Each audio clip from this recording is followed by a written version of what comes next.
What's up, guys? It's Adam from esports7.com, and I'm here with none other than Panda's Wobbles. How are you doing today, man? Pretty sick. Not like ill sick. I feel great. That's great to hear, man. Great to hear. Now, I noticed on your badge it says spectator. Are you not playing this weekend? I am only playing in the character crew battle. I'm here to commentate, to hang out with people, and have a good time. Okay. Now, that's one thing that a lot of people, I guess, are a bit confused on, because I know you said that you wanted to be a bit more of a commentator, but you still have been playing, especially after that performance at Battle of Five Guides. I'm sure people want to know, what is going on? Is it 50-50? Are you like, okay, now I want to be more of a player after what just happened? What's going on in that head of yours? Okay, so competing is stressful. Like, I get on edge for about the week before a tournament, and I don't like actually relax until the tournament's over, for me, until I'm out. And then I just deflate. Or a rubber ball, you poke the air out, I just... Right. So commentating is a lot more relaxing. It's more social. I get to be part of the scene, sit down and talk to people. I don't have to worry about my condition. I can just, ditch the tournament for lunch halfway through and not worry. It's very relaxing. It's more social.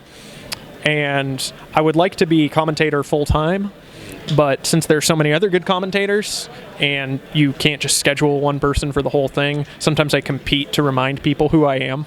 Okay. Just don't forget, I'm still here. I know a thing or two, All right. So are you saying like you don't really have that drive to compete anymore? Is that what's going on, or? I like winning. Okay. And I probably have more of a drive to compete than I actually want. It's real stressful. I can't resist it. I just get pulled in. So when I'm at a tournament, I want to go in as hard as I can. I want to focus 100%. I want to do my best. I hate splitting my attention between commentary and playing. Right. Because then I feel like I'm not doing either of them as well as I could be. I can't rest in between matches and think about what happened. I've got to run off and start talking. And I try and give that 100%. I don't want to do the commentary badly because I'm thinking as a player. I just want to do 100%. So if I'm playing, I want to play. If I'm commentating, I want to commentate. And again, I like winning. So I do think about how to get better. I do practice on my own and try and work on tech and things like that. But at the end of the day, I would rather shift into full commentary. Okay. So before we start talking about Battle of Five Gods, let's kind of like go back a little bit. You've been playing this game for a long time, man. Very, very long time. And after EVO 2013, hung up the controller, said like, I think this is it. What brought you back? Is it this, like, as you said, the commentary, or was it that desire to compete? What has brought Wobbles back to this scene in such a dramatic fashion, I guess you could say? Well, the whole idea was, after EVO 2013, I just wanted to work on finishing a degree, working, cultivating other skills, the art of making money, yes, and having a non-esports life. And I started working on that, and there were points where I just found myself with, plenty of free time and a lot of friends still in the Smash scene. So, of course, I'd go on over, and people would say, "Are you going to enter?" I go, "No, I'm not going to enter." And then I'd have some time free. I'd be able to go to a tourney. I'd go, I'd commentate, I'd hang out. People go, "Are you entering?" "No, I'm not going to enter." Right. And then Armada was going to be at a Houston tournament. And I was driving on down. I wasn't sure if I was going to enter or not. And I decided, yes, I want to give this whole godslayer thing a shot. Right. Let's take him out. Let's finish the list. Yes. Let's get that last red X on his portrait. And he was sick during that bracket. Oh. So I ended up just losing to Mewtwo King in Grand Finals. And I was like, man. So then I get back up to Dallas, and then he's coming up there for another tourney, and I'm like, oh, Mewtwo King. So I played him, and I got one set off of him. I got a really awesome combo on his Sheik. It was great. Made a lot of people very happy. But I ended up losing. So I was like, Mewtwo King. I was like, if I can't beat him, how would I ever beat Armada? And this is what I mean. I get vacuumed in. Right. I got friends in the scene. I got these goals that weren't quite met. And then, I've got the time, and pretty soon it just became a huge part of my life again. So it sounds like you're pretty happy about being back in the scene. And as you mentioned, godslayer, everyone's talking about it. You have one big one left. Do you actually think it's possible, given that matchup? Heck yeah. I would start training a secondary if I didn't think it was possible. Okay. I mean, I've thought about it, but then the question on my mind is, okay, so Armada can just beat the best players of every character in the game. That's the peach I'm focused on. What secondary can I make good enough to beat that peach? I would have to get it to be a higher level than my Ices.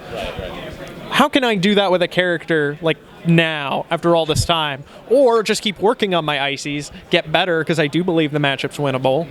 And then I'll just be better for all my other matchups, too. Not have to worry about weird counter-picking wars where he switches to Peach and I do this. Yeah. Now I'm fighting as Fox on Stadium. Oh, no. And then I get 3-stocked by it because I'm not trained in that matchup. That's a lot of mental effort, and I'm very lazy. So I'd rather just play one character, win, do the impossible, be cool forever, make history. You know, basic weekend stuff. You know, what everyone does. Yeah, totally. So... Just an average guy. Yeah. Now, we talked about, before you came back, how you were very invested in making and establishing your art of making money. Now, you are doing this right now. What exactly is your plan? Are you trying to go full esports? Are you kind of just on the back burner? Is this a side thing? What is your plan? I'm committed to finishing school. I'm getting a degree in cognitive science right now. I study neuroscience and machine learning and artificial intelligence. Some of that stuff. Try and be smart. Very fancy. And, a little esports on the side. Never hurt anyone. If I can transition those kinds of skills somehow into the gaming arena, I'd love to. I've been part of gaming my whole life. It'd be ridiculous to waste, my time in the scene and all that to just ditch it for something else. If I can find a way to make it work. But I am dedicated to finishing that degree, so that's why I sometimes have to decline certain tourney invitations, because I got exams, I got to take those. Have to pass. School costs money. More money than I make from getting fourth at big tournaments. Right. And that's another big part of it, is being a competitor. It's hard to go full esports as a competitor without a huge sponsor, a huge stream, or perfect consistency. And I have a great sponsor. I have a nice stream, but it's not huge, and I am not Mr. Consistency, so it's fun to do the commentary. It's fun to be part of the scene, but I don't know how long I can keep that up while having to make life work, So while I'm here, I'll try and entertain. Yeah, of course, the whole life smash balance is always something that's incredibly difficult for a lot of players. Yeah. Very, very difficult. So, you came back. You eventually want to be commentary, and now you're doing really well in singles. Was it weird for you to see yourself kind of come back up and oh my God, I'm actually doing this. I'm beating these guys, and it's actually happening, even though I only want to be a commentator. You were at that level before, and now you came back. How did that feel to come back to, I guess, if you want to make the comparison, a Phoenix? It was nice. End of story. Okay. Yeah, it was cool. Yeah, that's what I thought it would be, but I'm glad that you could confirm for me. We'll do an epilogue to the story. Basically, I knew that where I was for my skill level was just barely above a certain talent pool, barely above, to the point that I almost wasn't even above. There were all these people underneath me who could beat me on any given day. I just barely had a little more capacity than them to beat the people above me. And then with my time off and seeing them all get better and start to take sets off these super amazing players, I'm thinking, well, yeah, if I go back, it's, I might get 30th. That'd be cool. And then sure enough, I'd go back and I'd lose sets to this guy, beat this amazing player, lose to someone else, just going up and down. I'm this pretty much seems about right. But then my little competitive drive in me just goes, it's not all right. You have to win. And so I'd practice, I'd get a good win, I'd be like, okay, cool. I want to do that again. So it's not good, dude. So what you're telling me is it all comes back to winning. All comes back to that satisfaction from winning. Yeah. And, well, less so winning and more so, playing well. And playing this game well makes you feel amazing, even when you lose. Just that was a great game. I'm glad I was a part of that. But then because the game's so hard and your standards for play keep going up over time, it's hard to keep playing at a standard that is acceptable, especially if you're perfectionist or you're competitive. So that keeps me locked in. I pull away, it pulls me back. I'm like, ah. And then I get a bit better, and then other people get better, and now my standard has changed, and it's this automatic process that eats you alive and spits you out ruthlessly when you're not good enough anymore. Seems like you kind of have this like love-hate relationship with Melee and Smash in general. Less so with Melee Smash, and more so with just my own competitive drive. Game is great. Love the game. This little core of me that won't let me stop, kind of wish it would give me a break every now and then. And that's what this tournament is actually, is a break. Now, okay, so we've talked a lot about this. This game is stressful. It is hard to play. It's hard to be consistent, right?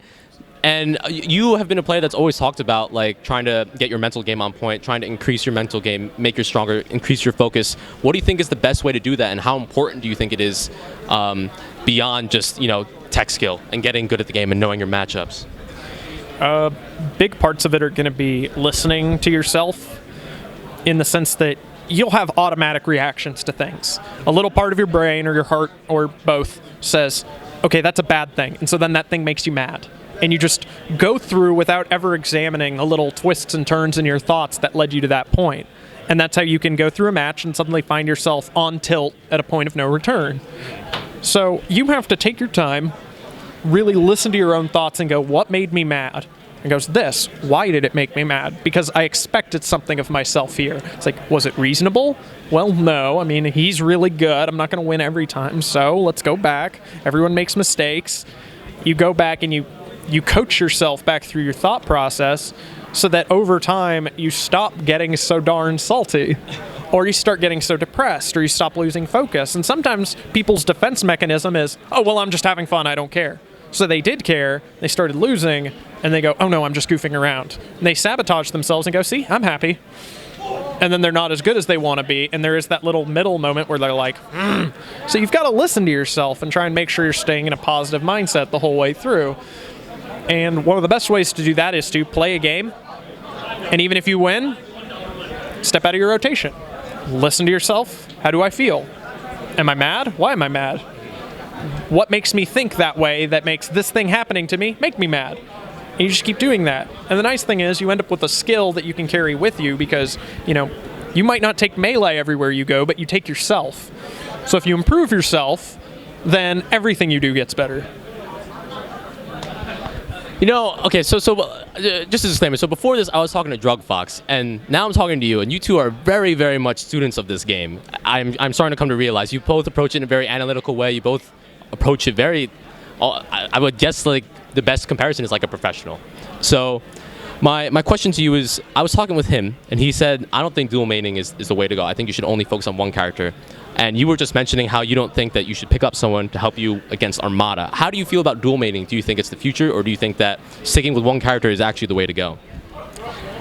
Well, we have a couple extremely successful dual mains, but if you look at first, second, and third on our power rankings right now, first is a dual main, Peach Fox. Second is a solo main, Puff. Third is a solo main, Fox. So whichever one you think is right, there's evidence that the other one works. Ultimately, what it comes down to is how you play in each given game.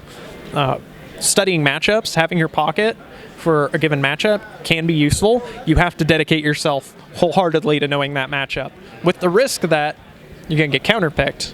So having that really strong pocket is great against a solo main, but it can be rough against a double main.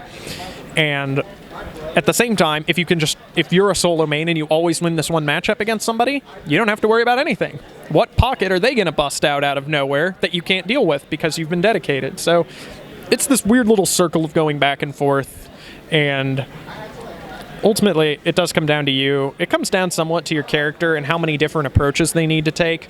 Ice Climbers play most of their matchups very similarly. So in a way, that's really handy.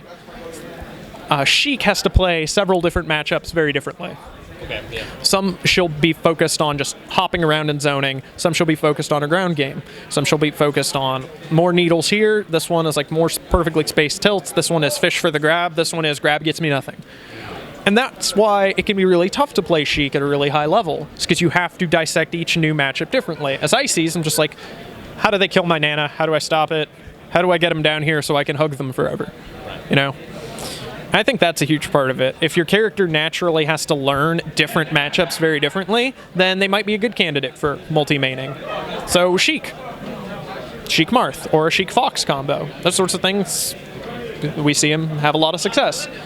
But then Fox, he's such a strong and versatile character, and he can more or less play how he wants. It's all up to you to execute on it. Leffens. And then you have Armadas, who have to play some matchups differently as Peach, and some of them are so draining and stressful that why not just be the best at the Fox Ditto? Okay, I'm gonna give me a second to take that all in. So that was a lot. Now, I'm hearing all this analysis, and I can't help but think of looking to other esports, people like Day9, people like Monte Cristo, who really try and analyze their games and put it online, really talk about the game and give it to the community. Have you thought about doing things like that, matchup analysis, or even analyzing matches on your own, maybe via stream or just on VODs? I've done it on stream. I did that for subscribers. It was fun, kind of tiring, because I will have a video and I'll go through, and then I'll go back 5 seconds, rewatch a 5-second chunk, rewatch it, slow it down, rewatch it, hover my mouse over one little spot and be like, look at this right here, this matters, So it can be kind of tiring, which is funny. I never do that for my own matches. I only did that for other people's. On my own time, I just watch, I go, that was cool. I did a cool thing. My Nana dies, I'm like, skip this part. I don't do it for myself, which is really weird. You think I'd be motivated to. For some reason, I'm not. I just find it irritating. So you just don't like, it's just irritating watching your own matches, I guess? I like doing the analysis and talking, but I'm pretty capricious. I'm just all over the place. So 1 week I'll be all about doing analysis, 4 days in a row. Next week I'm like, I'm going to play in. Mostly just when I'm at a tournament, I'm thinking 100% on how am I doing this weekend? Right. What do I need to do? All right, so you're good? Okay. Okay. I don't think there's anything else that I have to say. Is there any shout-outs you want to give, or words you want to say to your fans? How can your fans follow you, man? Well, okay, first off, big thanks to Panda. I've been going to so many tournaments, and it's because of these guys. I get to go. I get to keep seeing people, showing them ice climbers, talking about the game. It's what I love, so huge thanks. And thanks to people who come up to me and talk to me and let me talk. Because again, that's what I love. I never shut up. You might have noticed. Follow me on Twitter, PG_Wobbles. I do stream sometimes. Twitch TV/Icy Wobbles. IC Wobbles. No spaces, no underscores. And or just tune into Smash streams, and eventually you'll see my face on one of them. Okay. All right, guys. There you have it. Stay tuned to esportsheaven.com for more coverage of Pound 2016. We'll see you.